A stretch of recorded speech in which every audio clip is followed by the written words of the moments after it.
Assalamualaikum warahmatullahi wabarakatuh. Pada edisi kali ini, channel Petualang Misteri tidak menayangkan konten yang berbau dengan horor. Namun, edisi kali ini saya akan membahas tentang ruqyah yang marak menjadi perbincangan di sebagian orang. Sebelum saya lebih lanjut menjelaskan tentang ruqyah, perlu kita pahami apa itu ruqyah, sehingga tidak terjadi kesalahpahaman. Pengertian ruqyah secara terminologi adalah al-udhah. Al-udhah adalah bahasa Arab yang artinya sebuah perlindungan yang digunakan untuk melindungi orang yang terkena penyakit, baik itu penyakit medis maupun penyakit non medis. Namun atas kesembuhannya itu atas izin Allah Subhanahu wa ta'ala.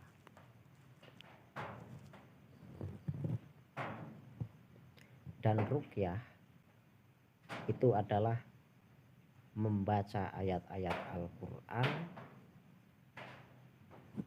atau membaca yang lainnya, namun bacaan-bacaan yang baik. Bisa memakai hadis maupun doa-doa yang masyhur dipakai oleh para ulama, itu bisa. Sedangkan ruqyah, makna ruqyah secara etimologi adalah doa dan bacaan-bacaan yang mengandung permintaan tolong dan perlindungan kepada Allah Subhanahu wa ta'ala untuk mencegah dari bala atau mengharap kesembuhan atas sebuah penyakit. Sehingga ruqyah menurut pemahaman atau menurut makna yang lebih luas itu adalah sebuah doa. Karena itu setiap bacaan yang mengandung doa atau setiap bacaan yang disebut itu doa atau setiap bacaan yang disebut itu mengandung permintaan tolong kepada Allah Subhanahu wa ta'ala, maka secara etimologi disebut ruqyah.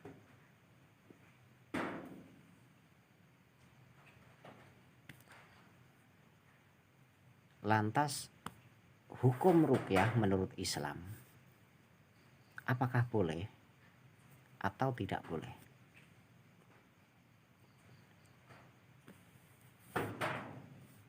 Menurut saya ruqyah itu boleh. Bahkan salah satu ulama itu menyatakan mustahab atau dianjurkan. Dasar-dasar yang menguatkan tentang diperbolehkannya ruqyah yaitu: 1. Ada salah satu hadis dari Abu Sa'id Al-Khudri. Beliau menyatakan bahwa ada sekelompok sahabat Rasulullah Shallallahu Alaihi Wasallam dahulu berada dalam perjalanan, lalu melewati sebuah kampung Arab. Kala itu mereka meminta untuk dijamu, namun penduduk kampung tersebut enggan untuk menjamu. Penduduk kampung tersebut lantas berkata kepada para sahabat yang mampir, "Apakah di antara kalian ada yang bisa meruqyah?" Karena pembesar kampung tersebut tersengat binatang atau terserang demam. Di antara sahabat lantas berkata, "Iya ada." Lalu ia pun mendatangi pembesar tersebut dan ia meruqyahnya dengan membaca surat Al-Fatihah. Kemudian pembesar tersebut pun diberi kesembuhan oleh Allah Subhanahu wa taala. Riwayat hadis ini termaktub dalam kitab Bukhari, hadis nomor 5736, dan tertulis dalam kitab Muslim, hadis nomor 2201. Hadis yang menguatkan tentang diperbolehkannya ruqyah lagi adalah dalam sebuah hadis yang diriwayatkan dari Aisyah. Dia berkata bahwa Nabi Muhammad Shallallahu Alaihi Wasallam mengizinkan ruqyah dari sengatan semua hewan berbisa. Hadis ini termaktub dalam kitab Al-Bukhari, hadis nomor 5741, dan tertulis dalam kitab Muslim, hadis nomor 2196. Dari penjelasan hadis ini saya dapat menyimpulkan bahwa ruqyah pun bisa dijadikan sarana untuk pengobatan penyakit medis. Namun kesembuhannya tetap atas izin Allah Subhanahu wa taala. Dan dari ulasan hadis ini pun saya dapat menyimpulkan bahwa ruqyah tidak selalu berkaitan dengan hal-hal yang berbau mistis, tidak selalu berkaitan dengan hal-hal yang berbau kerasukan, tidak selalu berbau dengan hal-hal yang berbau dengan ketidaksadaran diri. Ada kalanya ruqyah itu tidak kesurupan, bahkan menurut saya tidak harus pasien yang diruqyah itu mengalami ketidaksadaran diri.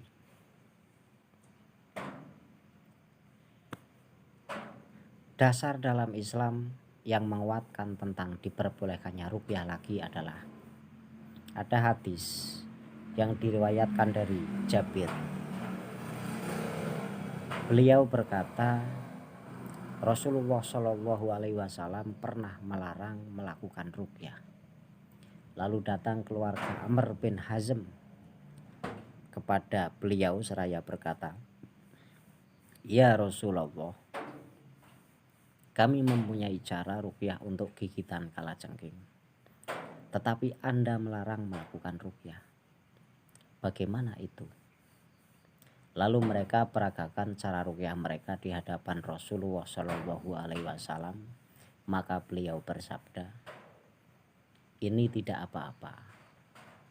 Bahkan beliau pun bersabda, "Barang siapa di antara kalian yang bisa memberi manfaat kepada saudaranya, maka hendaklah dia melakukannya." Riwayat hadis ini tertulis dalam kitab Muslim, hadis nomor 4078.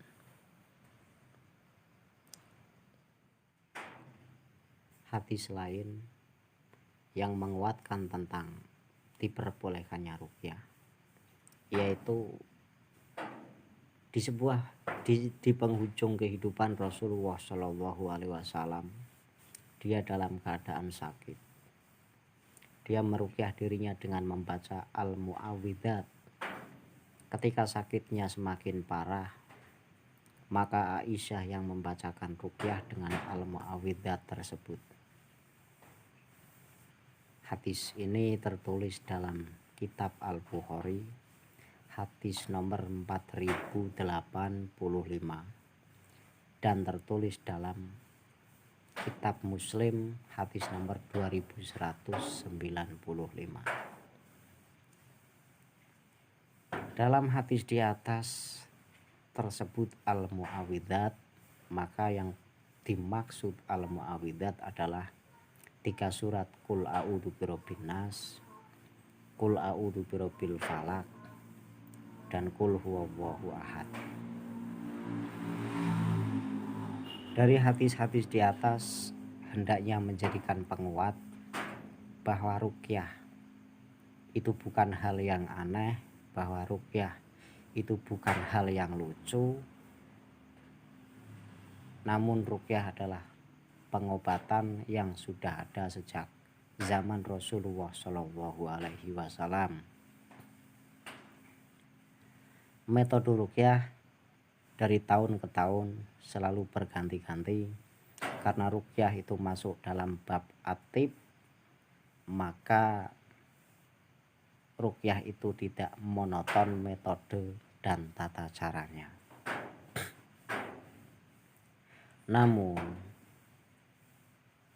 kami sarankan di samping percaya pada ruqyah pun harus berobat kepada dokter. Karena apa? Ruqyah adalah memohon kesembuhan kepada Allah, dan kepada dokter pun sama, yaitu memohon kesembuhan kepada Allah atas usaha yang dilakukan oleh para dokter. Percaya pada dua-duanya itu lebih baik. Percaya pada dua-duanya akan lebih mempercepat kesembuhan. Ada yang akan saya sampaikan lagi mengenai sebuah dasar penguatan dibolehkannya ruqyah dalam Al-Quran, yaitu dalam surat Al-Isra ayat 82. Wa nunazzilu minal qur'ani ma huwa syifaa'u wa rahmatul lil mu'minin wa la yazidu dzalimina illa khosara. Di situ kurang lebihnya maknanya seperti ini. Dan tujuan diturunkannya Al-Qur'an, sebagian dari kandungan Al-Qur'an, ma huwa syifaa'un, yaitu mengandung obat.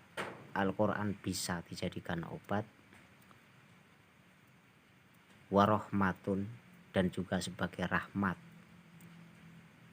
petunjuk hidup, lil mu'minin, bagi orang-orang yang beriman. Walaupun sebagian ulama menafsiri bahwa obat yang dimaksud adalah Al-Quran itu bisa menyembuhkan penyakit hati. Namun saya lebih memilih pendapat ulama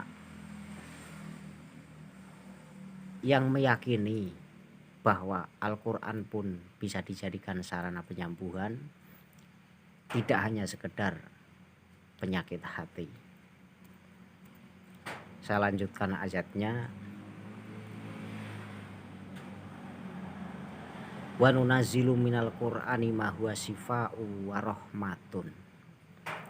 Jadi diturunkannya Al-Qur'an itu sebagian dari kandungan Al-Qur'an itu sebuah obat dan rahmat, tetapi dengan catatan lil mukminin, bagi orang-orang yang beriman, bagi orang-orang yang percaya.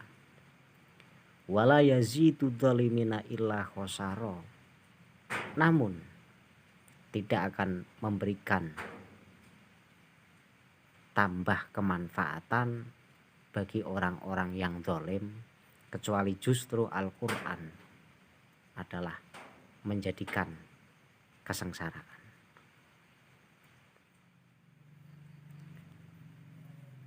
Pesan terakhir dari saya tentang ruqyah. Orang-orang awam menilai bahwa ruqyah selalu berkaitan dengan mistis, selalu berkaitan dengan horor, selalu berkaitan dengan kesurupan, selalu berkaitan dengan ketidaksadaran diri, karena disuguhkan tayangan-tayangan ruqyah yang beredar di TV-TV, menjadikan orang awam beranggapan seperti itu. Ruqyah adalah pengobatan seram, ruqyah adalah pengobatan menakutkan, dan ruqyah adalah pengobatan yang identik dengan kesurupan. Sebenarnya tidak harus pasien yang diruqyah itu kesurupan, tidak harus pasien yang diruqyah itu muntah, tidak harus pasien yang diruqyah itu mengalami ketidaksadaran diri. Namun yang terpenting lewat perantara bacaan Al-Quran, semoga menjadikan manfaat bagi orang yang sakit, dan kiranya semoga diberi kesembuhan oleh Allah Subhanahu wa Ta'ala. Cukup sekian dari saya. Tonton terus channel kami, channel Petualang Misteri.